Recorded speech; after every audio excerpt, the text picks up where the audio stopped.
औज़ुबिल्लाहिमिनश्शैतानिर्रजीम बिस्मिल्लाहिर्रहमानिर्रहीम अस्सलामु अलैकुम वरहमतुल्लाहि वबरकातुहू। सूरह रूम है मेरे सामने और सूरह रूम की आयत नंबर 37 है, पारा नंबर 21 और रुकू नंबर 7 चल रहा है। आयत नंबर 36 में अल्लाह तबारक व तआला ने इंसान की गलत फितरत को जिक्र फरमाया और फरमाया कि जब इंसान को अल्लाह तबारक व तआला अपनी रहमत से नवाजता है तो वो उस पर इतराने लगता है, गुरूर करने लगता है, और जब अल्लाह तबारक व तआला छीनता है तो वो मायूस होकर आफगा और बेसब्री करने लगता है। ये दोनों तरीके अल्लाह तबारक व तआला के नापसंदीदा तरीके हैं।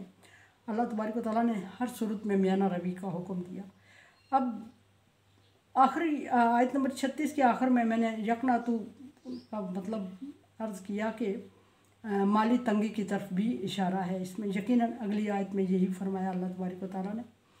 अब अलम यरो, वो मायूस हो जाता है जब अल्लाह तबारक व तआला उस पर मुश्किल वक्त लाता है, आजमाइश लाता है तो वो मायूस हो जाता है। और जब मायूस हो जाता है तो अल्लाह फरमाता है कि अवलम यराओ, कि क्या वो नहीं देखता, क्या उसकी समझ इतनी नहीं है, क्या वो समझता नहीं है कि हालात उसके सामने नहीं हैं कि अल्लाह यबसुतुर रिज़्क़ लिमन यशा, और अल्लाह तबारक व तआला रिज़्क़ को अपने बंदों पर जिस पर चाहता है कुशादा करता है। यानी कि उसका पर अगर रिज़्क़ की तंगी हुई तो उसने मायूसी में आफगा और बेसब्री करके अपने अजर को ख़त्म कर दिया और अल्लाह ताला से शिकवे शिकायतें कर दी। तो क्या उसको ये समझ नहीं, उसके सामने से ऐसी मिसालें नहीं गुजरी कि अल्लाह तबारक व तआला ने अगर किसी वक्त में किसी के रिज़्क़ में कशीदगी की है, मुश्किल की है, उसमें तंगी दी है, तो दूसरे वक्त में उसी शख्स को उसी मेहनत के बलबूते पे आसानी भी कर दी। वही उतनी ही मेहनत एक वक्त में इंसान कर रहा होता है तो अल्लाह तबारक व तआला उसको रिज़्क़ उसका तंग करते हैं, तंग होता है उस पर। उतनी ही मेहनत दूसरे वक्त में करेगा तो अल्लाह तबारक व तआला उसके रिज़्क़ में कशादगी कर लेते हैं। इसका क्या मतलब है कि टोटल इंसान अपनी मेहनत पर डिपेंड ना करे कि वो इतनी मेहनत करता है, काबिल है और वो हासिल कर लेगा। उसी मेहनत में था, वही मेहनत कर रहा था तो तंगी में मुब्तला था, और उतनी ही या उससे कम मेहनत करके आसानी में आ गया है। ये तंगी और आसानी साबित ये हुआ कि अल्लाह तबारक व तआला की तरफ से है, वरना वो ज़्यादा मेहनत कर रहा था जब तो तंगी में था या उसी तरह हालात में था। कम मेहनत कर रहा है तो आसानी में है या उसी तरह है। बिल्कुल भी नहीं कर रहा है तो बाज़ दफ़ा अल्लाह तबारक व तआला अपनी रहमत से अता फरमाते हैं। फरमाया कि क्या वो देखता नहीं है कि अल्लाह तबारक व तआला जिस पर चाहता है रिज़्क़ कशादा करता है वह यकदिर, और जिसको चाहता है रिज़्क़ तंग कर देता है। और फिर मैंने ये भी अर्ज़ की पिछली आयत में कि तंग कर देता है तो यकीनन वो दिनों को फेर फेर के लाता है इंसानों में। वो तंगी भी हमेशा नहीं रहती, वो खुशहाली भी, आसूदगी भी हमेशा नहीं रहती। अल्लाह ने फरमा दिया तिलकल यमन दाविरुहा बैनन नास, दिनों को फेर फेर के इंसानों में लाता हूँ। आज अगर एक के अच्छे हैं कल दूसरे के अच्छे हो जाएंगे। आज अगर एक के मुश्किल हैं, इंतहाई मेहनत के बावजूद भी मुश्किल है, तो कल कम मेहनत से अल्लाह तबारक व तआला उसके दिनों में आसूदगी दे देगा। ये अल्लाह तबारक व तआला की कुदरत है।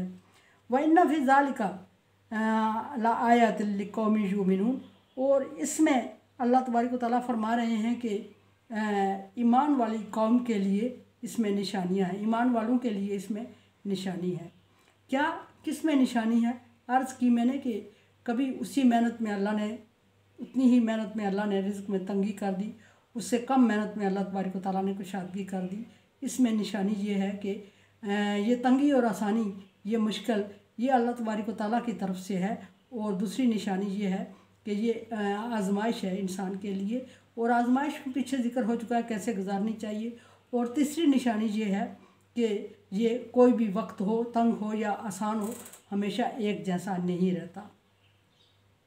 और फिर अल्लाह तबारक व तआला ने आसान वक्त में इंसान को फरमाया कि आसान वक्तों में इंसान को करना क्या चाहिए।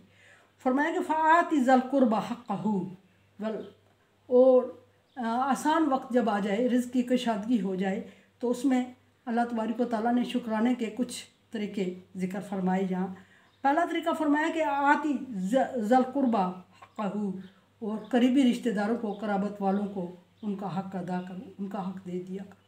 अब सवाल इंसान या नादान इंसान ये सवाल करता है कि मेरे माल में उस रिश्तेदार का हक़ कहाँ से आ गया?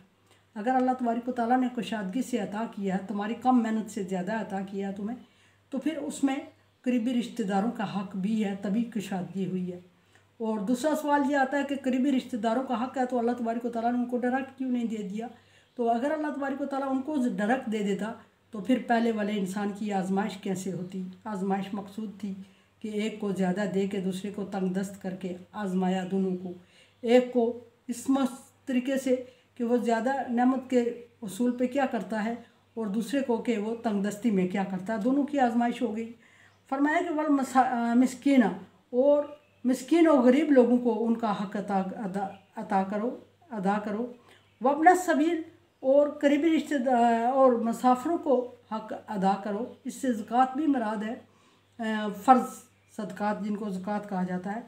ज़ालिका खैरुल लिल्लज़ीना, ये युरीदूना वजहल्लाह, ये उन लोगों के लिए ऐसा करना, ये अमल बहुत अच्छा है जो अल्लाह तबारक व तआला की रज़ा चाहते हैं। मैंने एक बात ये अर्ज़ की कि अल्लाह तबारक व तआला ने फरमाया कि करीबी रिश्तेदारों को हक अदा करो, और दूसरी बात कराबतदारों को, और दूसरी अर्ज़ की कि इसमें ज़कात के अहकामात भी हैं फ़र्ज़ सदक़े के।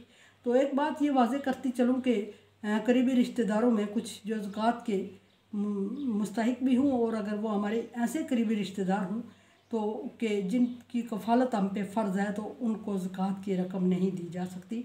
डिटेल इनके पीछे मुसारफ़ ज़कात में गुज़र चुकी है। फरमाया कि और मिस्कीनों को उनका हक अदा करो, और ज़ालिका खैरुल लिल्लज़ीना युरीदूना वजह, ये वजहल्लाह, ये उन लोगों के लिए बहुत अच्छा है जो अल्लाह तबारक व तआला की रज़ा चाहते हैं। और इसलिए कि अल्लाह तबारक व तआला ने जब उनको माल दे के आज़माया मुश्किल से आसानी करके, तो फिर अल्लाह तबारक व तआला का मकसद यही है कि देखा जाए कि वो अल्लाह तबारक व तआला की मखलूक पे ख़र्च करता है अल्लाह के दिए हुए में से तो या नहीं। अगर ख़र्च करता है तो यकीनन वो नेक लोगों में से होगा, कामयाब लोगों में से होगा, और अगर नहीं खर्च करता तो फिर उसको अल्लाह तबारक व तआला ने दूसरी कैटेगरी में, जिनको अल्लाह तबारक व तआला ने सख्ती की तरफ इशारा किया, उनको उसमें शामिल कर दिया। अब खर्च करने की जगह अल्लाह तबारक व तआला ने ख़ुद मुतारफ़ करवा दी। यहाँ कुछ जगहें ज़िक्र हुई हैं, वक्तन फ़क्तन हर एक जगह पे मुख्तलिफ़ मकामात ज़िक्र हुए हैं जहाँ पे ख़र्च करना सदका कहलाता है और ज़्यादा अजर का वजह बनती है, और ऐसे लोगों को अल्लाह तबारक व तआला रिज़्क़ का अदा भी करते हैं।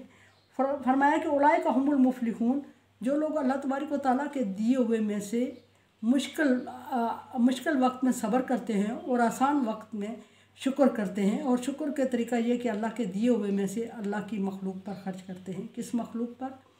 कौन सी कैटेगरी? जो अल्लाह तबारक व तआला ने ज़िक्र यहाँ फरमा दी, हकदारों को उसका हक देते हैं, मतलब ज़ल कुर्बा यानी करीबी रिश्तेदारों को, और मिस्कीनों को, और मुसाफिरों पर ख़र्च करते हैं, तो अल्लाह तबारक व तआला उनके लिए कशादगी कर देता है। और फरमाया अल्लाह तबारक व तआला ने कि वो कामयाब लोग हैं। कामयाबी को हम अपने मानी में कामयाबी कह के मामूली नहीं समझेंगे, बल्कि जिनको अल्लाह तबारक व तआला ने कामयाब फरमाया वो किस कदर कामयाब होंगे उनका हम दुनिया में रह के कोई अंदाज़ा, कोई तायन, कोई मेजरमेंट नहीं कर सकते। वो कामयाबी कोई बहुत ही बड़ी कामयाबी है, और दुनिया में भी अल्लाह तबारक व तआला उनको हमेशा उनका नाम रोशन रखेंगे, आसूदा करेंगे, और आखिरत में भी बहुत कुछ अता करेंगे। और अनसमझे देखे समझे सब्सक्राइब करें और सदका जारिया में मेरा साथ दें। अल्लाह तबारक व तआला का हुक्म तावन वाला बिर्रि व तक़वा, नेकी और भलाई के कामों में एक दूसरे से तावन करें। तो चैनल को सब्सक्राइब, शेयर और लाइक करके तावन करें।